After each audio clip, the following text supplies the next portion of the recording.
I was kind of raised in a rough environment, and I ended up with a, rough kid, normal lifestyle. I guess normal lifestyle is wrong. I had quite the experiences going on. I was runaway before I was even out of elementary school. By the time I was 14, I was in juvenile prison, running amok. I got out of juvenile prison, spent about a year out of confinement, and then almost went straight directly into the adult system. So I spent years and years going in and out of the adult prison. Around 1989, my schizophrenia kicked in. But I had no idea, right? And so I got into some heavy drugs. I did a lot of crazy stuff trying to figure out who I was. Everybody scared me. I didn't know what was going on. I spent probably a good 10 or 15 years going in and out of the adult system, all kinds of different, behavioral challenges, and had addiction issues going on as well. It was around 2004 that LDA actually seen me, and he kind of recognized some mental. He told me, you're kind of a burger short of a Happy Meal. Can we get you some help?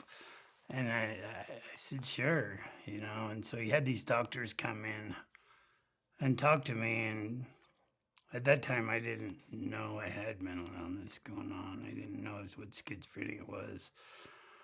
They ended up putting me in the state hospital instead of back to prison.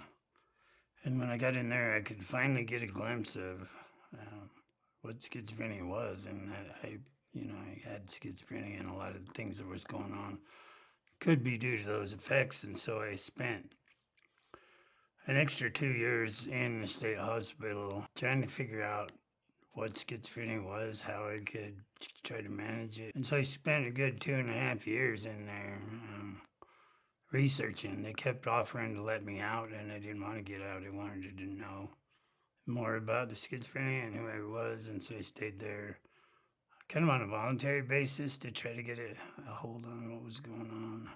When I went in, I didn't think I had any mental issues.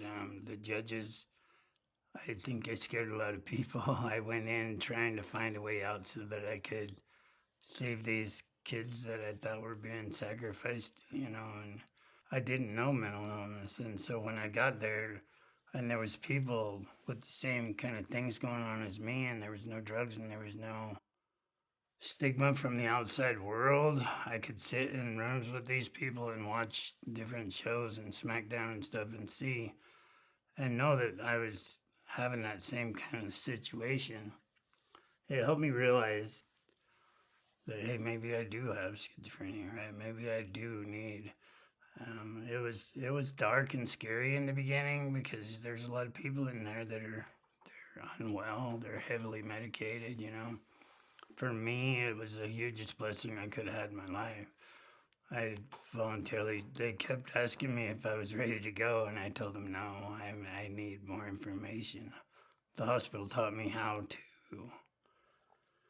do reality checks, how to navigate schizophrenia, how to have the voices and not react to voices, and they taught me a lot there that I couldn't have learned anywhere else, I don't think.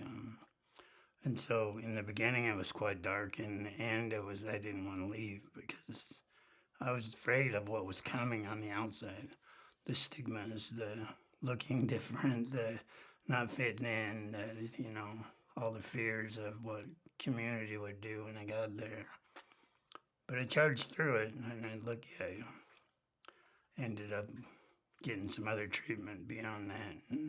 I think to summarize is the ability to ignite a spark of hope is always there. We need to listen and not stigmatize somebody because they got a different personality or movement of their body or whatever. That we can ignite the spark of hope in anyone with one simple caring word. There's so many people out there that are traumatized. They don't even know it. You know what I mean? They don't know how to speak. They don't feel like they have a choice and voice. And to be able to have people out there advocating is huge to me. And that's why I'm here, is just to try to be a light in the darkness.